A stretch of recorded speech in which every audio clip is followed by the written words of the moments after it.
নমস্কার। এগুলো হচ্ছে ফেলুদার ঘটকালি। মূলত চারটি চরিত্র। ফেলুদার চরিত্র অভিষেক, ব্যোমকেশের চরিত্রে সৌরভ ভট্টাচার্য, মিস বটে, শতভিষা মুখার্জি এবং সিধু জাটার চরিত্রে আমি দীপাঞ্জন দাস। শুরু করছি ফেলুদার ঘটকালি।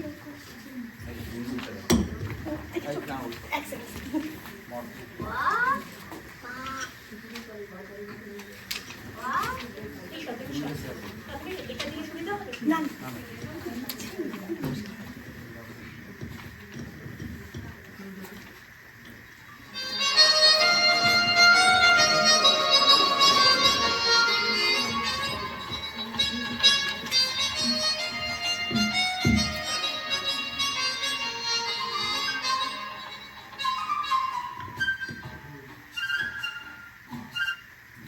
ব্যোমকেশ দা, আরে এই তো ফেলু মাস্টার, এসে গেছো। বসো বসো। আপনি যে বেশ খানিকক্ষণ হলো এসে গেছেন বুঝতেই পারছি। এই অ্যাস্ট্রার অবস্থা দেখে সে আর বোঝা শক্ত কিসের।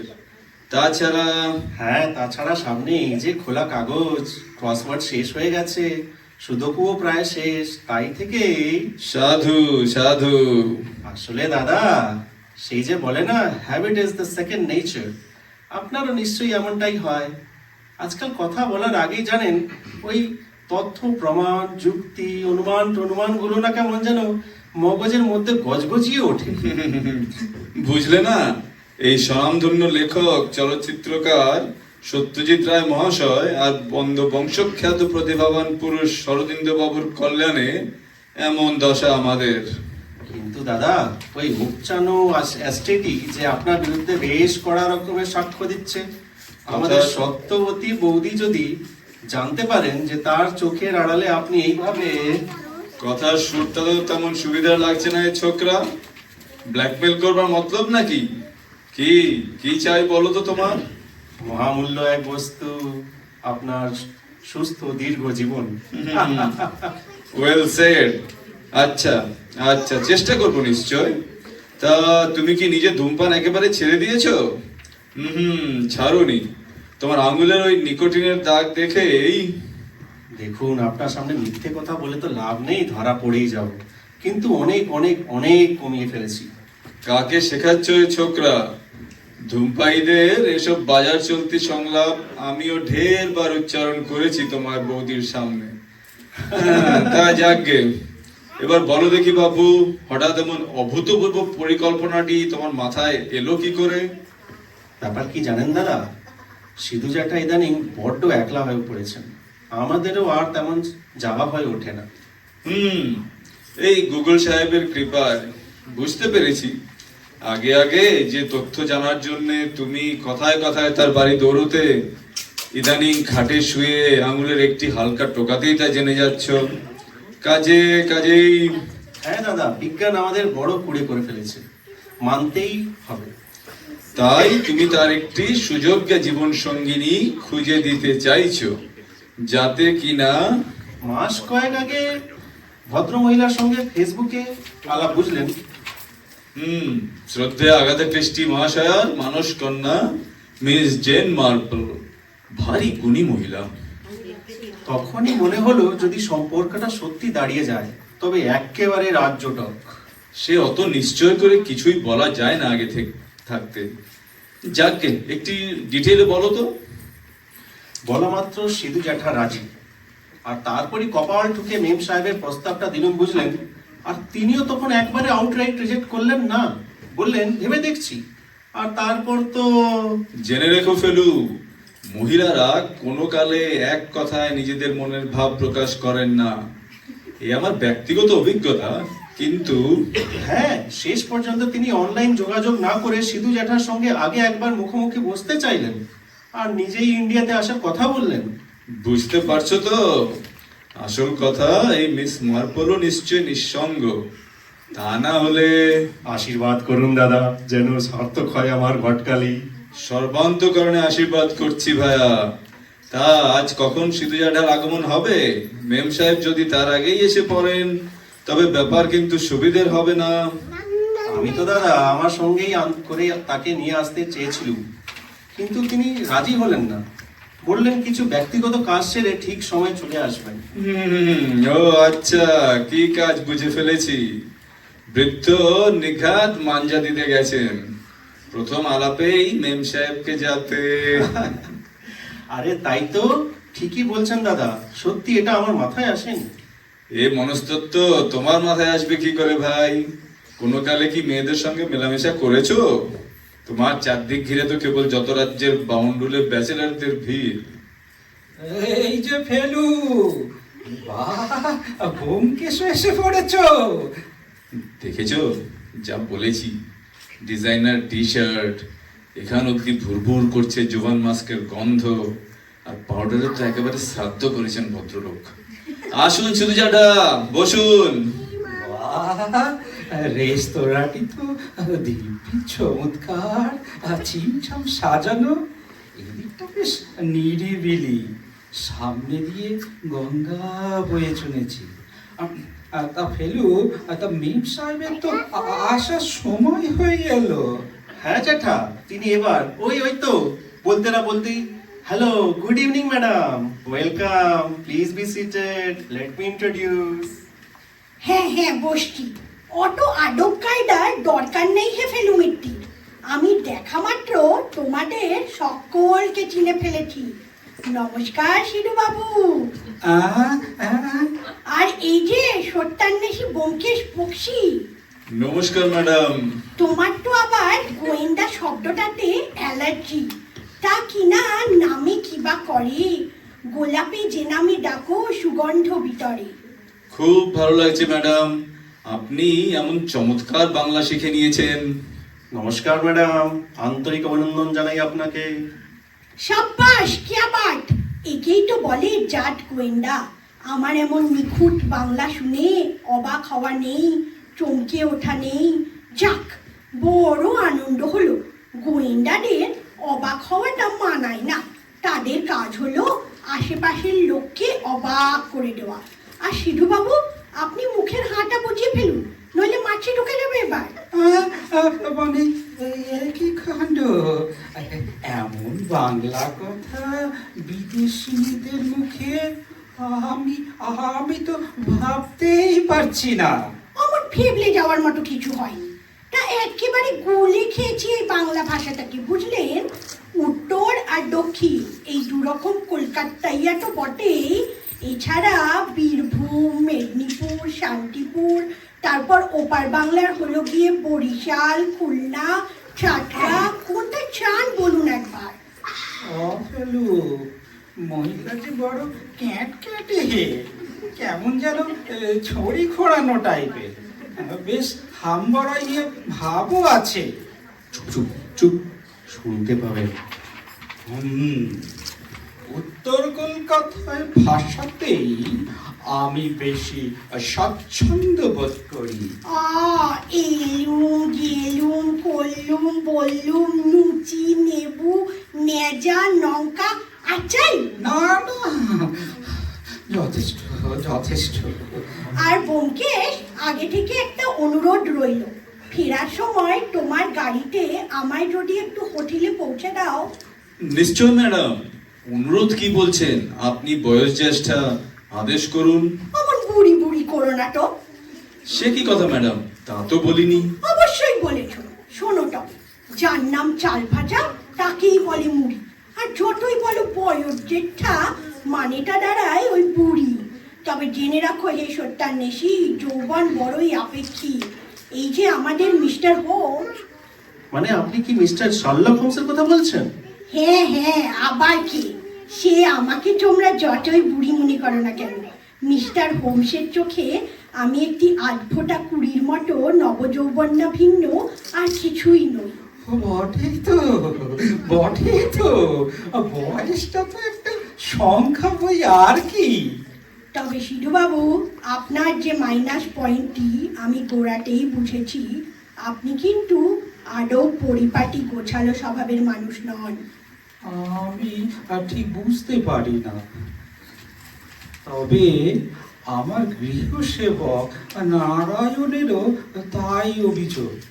কিন্তু আপনি জানলেন কি করে? ব্যোমকেশের ওই ক্যাবলা সাগরেত্রী ঢঙে অমন আকাশ থেকে পড়বেন না তা বলে। হ্যাঁ, ও মানে অজিতের কথা বলছেন ম্যাডাম? হ্যাঁ হ্যাঁ, তোমার সঙ্গে এতকাল কাটিয়েও তার কোনো উন্নতি হলো না। তাকে বলছিলাম কি, সিধুবাবু এদিকে হাল ফ্যাশনের নতুন টি শার্টটি পরা হয়েছে, কিন্তু তার প্রাইস ট্যাগটা যে ঘাড়ের উপর থেকে বিজয় নিশানের মতো পটপট পটপট করে উঠছে সে খেয়াল নেই। পাউডার মেখেছেন কিন্তু গলার ভাজে ভাজে ছোপ।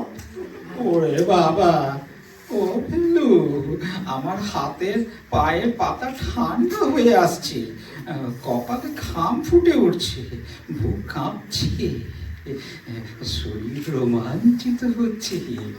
এই যে সব বৈষ্ণব সাহিত্যের নায়িকাদের প্রিয় সমাগমের লক্ষণ গো। কিন্তু কিন্তু কি বিড়বিড় করছেন সিধুবাবু? আপনি কি কর্ণমণির আশ্রমের সেই মাতৃহারা হরিণ শিশু? আর ফেলুমিত্তির কি আপনার শকুন্তলা যে তার কোলে আশ্রয় খুঁজছেন? না, তা কেন? বি আ ম্যান সিধুবাবু, অত ভয় পাওয়ার কিচ্ছু নেই। আজ আমরা একত্র হয়েছি কেন না, আমাদের দুজনের বিয়ে হলে সেটা টিকে যাওয়ার সম্ভাবনা কতদূর তাই নিয়ে একটা ডিটেল আলোচনা করার জন্য, ঠিক কি না? হ্যাঁ, তাই তো, তাই তো। তাহলে দুটো অচেনা মানুষ যদি একসঙ্গে বসবাস করার সিদ্ধান্ত নেয়, তবে পরস্পরের অপছন্দ, পছন্দ, খুঁটিনাটি, অভ্যেস, খাওয়া দাওয়া, রুচি এগুলো আগে থেকে সবিস্তারে জেনে নেওয়া প্রয়োজন। বুঝতেই পারছেন? আপনি তো আবার চট করে কাউকে বিশ্বাস করতে পারেন না। আমি বাড়িতে কিন্তু নারায়ণ নামে আমার যে বহুদিনের পুরনো গৃহ সহায়কটি আছে, সেই সব সামলায়। আমি তো টাকা দিয়েই খালাস, কখনো ফিরেও দেখি না। কৈফিয়ত তলব করা তো দূরের কথা। শুনুন মশাই, আমি অনেক উঁচু দরের রহস্য বেদ করে থাকি। কতখানি চাল, ডাল, তেল, সাবান খরচ হলো এবং কেন হলো তাই নিয়ে কাজের লোকের পিছনে ঠিক ঠিক করার মতো প্রবৃত্তি বা সময় কোনোটাই আমার নেই। বাহ বাহ, আচ্ছা বেশ কথা। তবে যে কথাটা আপনার জানা দরকার, আমি কিন্তু এদেশীয় তেল, ঝাল, মশলা, গড়গড়ে খাবারে অভ্যস্ত নই। অতএব আমার জন্য আলাদা করে এই তো আপনারা মানে এই ব্রিটিশরা খেতে জানেন না, সেই থোড় বড়ি খাড়া আর খাড়া বড়ি থোড়। একটু যত্ন করে, কল্পনা শক্তি প্রয়োগ করে সাধারণ আহার্যকে যে শিল্পের পর্যায়ে পৌঁছে দেওয়া যায়। সৃজন ক্ষমতা প্রকাশের আরো অজস্র উপায় আছে সিধুবাবু। আরে আমাদের সেরা কবি আজ যে ভুলে গেছেন, যেন বাসনা সেরা বাসা রসনায়, বুঝলেন? আমিও একটু পরীক্ষা নিরীক্ষা চালাই এ বিষয়। আপনাদের ওই ডিমের অমলেট হয় না? হ্যাঁ হ্যাঁ, না না, ঠিক অমলেট বলবো না, ভারতীয় রন্ধন শিল্পের অপূর্ব প্রতিভা বলে তার যে বিবর্তনটি ঘটিয়েছেন, তারই নাম এদেশে মামলেট। হ্যাঁ হ্যাঁ ঠিক। আর আর সেই মামলেটের সঙ্গে একটু দই মিশিয়ে, বুঝলেন কি না, যা খেতে হয় না, আহা, যেন অমৃত।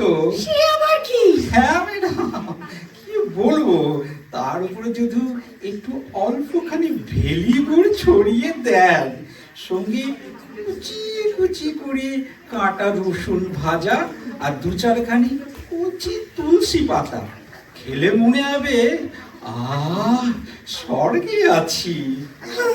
কারণ ব্যক্তিগত খাদ্য রুচি সম্পর্কে আমি কোনো মন্তব্য করতে চাই না। আর হ্যাঁ, আমার সম্বন্ধে যদি জানতে চান, আমি মানুষটা খুবই নির্বিরোধী, কারোর সাথেও নেই, পাঁচেও নেই। এককালে ব্যবসা করত, বুঝলেন, তাতে রোজগারও এমন করেছি, আবার টাকাও খুইয়েছি ঢের। তবে এখন যা আছে বেশ সচ্ছলভাবেই চলে যায়। আর নেশার মধ্যে বই কেনা, বই পড়া, একা একা দাবা খেলা, আর এইসব বিচিত্র রান্নার এক্সপেরিমেন্ট। তবে ইদানিং জানেন, ইচ্ছা করে একটা বেশ নিজের লোক কাছে থাকবে, তার সঙ্গে বসে দুটো সুখ দুঃখের কথা কই। বুঝলেন কি না? বুঝি বই কি সিধু বাবু, নিজেকে দিয়েই বুঝতে পারি। আমার বোনপো। হ্যাঁ হ্যাঁ, রেমন্ড তো, সে তো আবার সাহিত্যিক। আপনি আমার সম্বন্ধে অনেক খবর রাখেন, জেনে ভালো লাগছে। ওই রেমন্ড আমার খুব স্নেহের পাত্র, তার কাছ থেকেও অনেক কিছু শুনতাম, কিন্তু সেও এখন আর এসে গল্প করার তেমন সময় পায় না। তা যদি গল্প করার কথাই বলি, মা সরস্বতীর কৃপায় অনেক বিষয় আমার একটু আধটু জ্ঞান আছে। এই যেমন ধরুন না, আপনাদের ক্রিমিনাল ইনভেস্টিগেশন নিয়েও এ অদমের দু চার কথা বলতে পারবি। তাই বুঝি? এই যে আঙুলের ছাপ দেখে চোর ধরার পদ্ধতি, এর আসল আবিষ্কর্তা যে হুয়ান ভুকেটিচ, তা অনেক লোকই জানে না। আর জিজ্ঞেস করলেই দেখবেন ফস করে বলে বসবে আলফোঁস বেরতিও। কিন্তু আজকাল কেউ এমন ফস করে অমনি কিছু বলে বসে না সিধু বাবু। নেট সার্চ করে সকলে সব কটা জেনে যায়। তা বটে। তবে হ্যাঁ, আমার বিশ্বাস কম্পিউটার কখনোই মানবিক সম্পর্কের উত্তাপ দিতে পারে না। তাই এটুকু বুঝেছি, মানুষ হিসেবে আপনি বেশ সরল ও শান্তপ্রিয়। এমন প্রশংসা আপনার কাছ থেকে আশা করি। মাননীয় আগাথা ক্রিস্টি দেবীর সৌজন্যে আপনার সম্পর্কে যেটুকু জানতাম, যে আপনার নাকি সব বিষয় কেবল নাক গলানো আর লোকের মন্দ দেখাটাই স্বভাব। এই ঈশ্বর, এই বুড়োর কি কশির দীক্ষিক জ্ঞান লোপ পেয়েছে ফেলু? ফেলু, তোমরা বাঙালিরা কেন যে বিদ্যে আর বুদ্ধি শব্দ দুটো একসঙ্গে উচ্চারণ করে থাকো জানি না। স্পষ্ট বুঝে নিলুম, বিদ্যে যে অনুপাতে বাড়ে, বুদ্ধিও সেই অনুপাতেই কমে। আচ্ছা ম্যাডাম, আবার কথা হবে, তার আগে বলুন আপনার জন্য কি বলবো? চা, কফি নাকি? এখানে পোড়ার শরবত পাওয়া যাবে? আরে না না, আমরা ইদানিং আর অমন আটা বলি না, ওই আমি বলি। উত্তর কলকাতার ভাষা বলতে আমাকে ইমপ্রেস করার জন্য আপনাকে আপ বলতে হবে না। What nonsense! আমি আপনাকে ইমপ্রেস করতে চাইছি? কি বলছেন কি আপনি? চাপ, এত রাগারাগি করার মতো কি বলেছি? দুটো প্রাপ্তবয়স্ক নারী পুরুষ যখন একে অপরের মধুর সম্পর্ক গড়ে ওঠার সম্ভাবনা দেখা দেয়, তখন তারা পরস্পরের মনোহরণ করার চেষ্টা করবে। এ তো অত্যন্ত স্বাভাবিক ঘটনা। হ্যাঁ, সেই আদিকাল থেকেই তো এমনটা ঘটে এসেছে। এই যে আমি বাপের জন্মেও এসব সব শৌখিনতার অভ্যেস নেই, কিন্তু আমি তো নেটের করি খরচা করে জোগান মাস্ক কিনে সর্বাঙ্গে ছেটালাম, কেননা যাতে আমাকে আপনার মনে ধরে। সাধে কি বলে, নারী মনের ভাবগতিক দেবা না জননীতি। এই দেখো উগ্রচণ্ডী আবার হাসিতে ফেটে পড়েছে। বড্ড ভালো লেগে গেল আপনাকে সিধু বাবু। ভারী সরল মনের মানুষ আপনি। আপনার ব্যক্তিত্ব একেবারে আমার বিপরীত, তবুও। তাই তো হয় গো, বিপরীত ব্যক্তিত্বের মানুষই যে পরস্পরকে আকর্ষণ করে।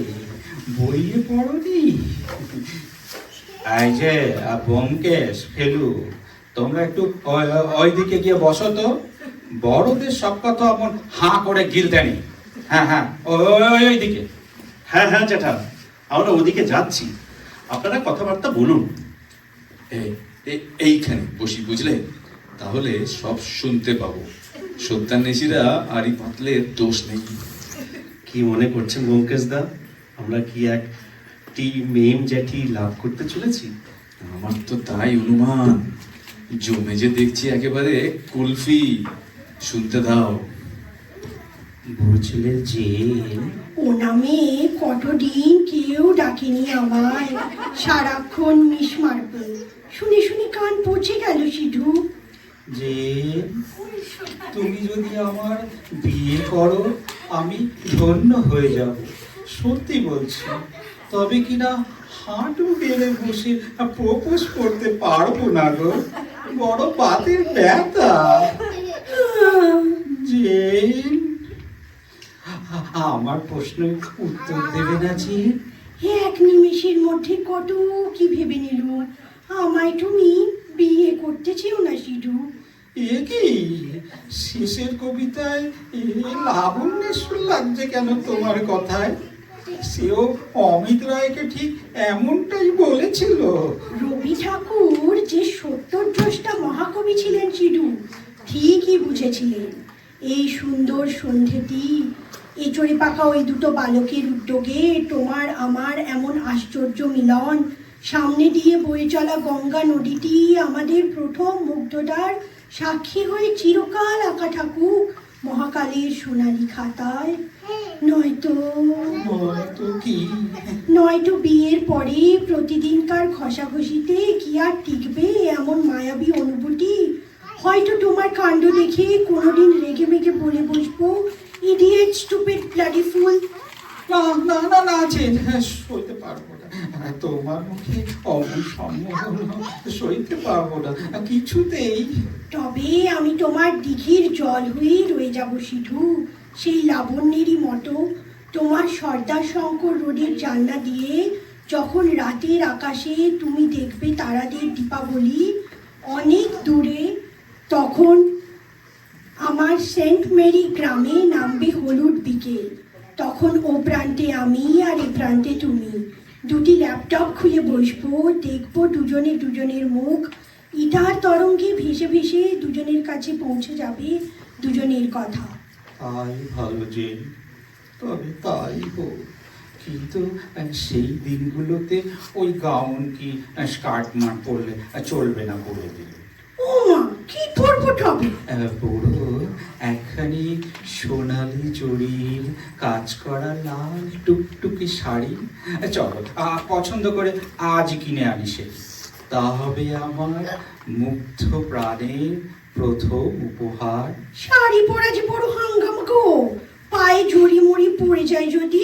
না না না, তুমি চিন্তা করো না, আমাদের সত্যবতী বৌমা আছে না, ব্যোমকেশের বউ, ভারী লক্ষ্মী মেয়ে, ওই শিখিয়ে দেবে তোমায়।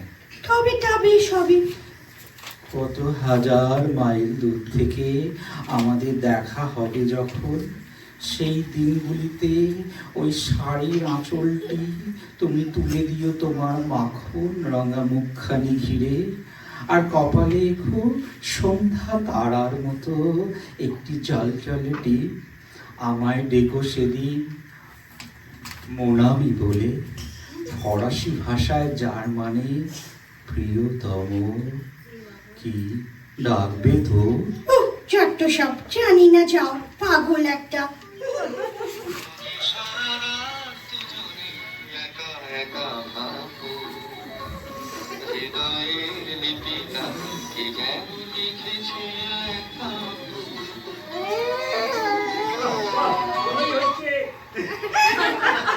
কি বুঝছো সোলু মাস্টার? এ যে অবিশ্বাস্য, আমাদের সমস্ত অনুমান, যুক্তি, প্রমাণ টমান সব ফেল মেরে গেল যে। হাইলি রোমান্টিক দাদা, কাল্টিভেট করতে হচ্ছে, বুঝলেন? কাল্টিভেট করতে হচ্ছে।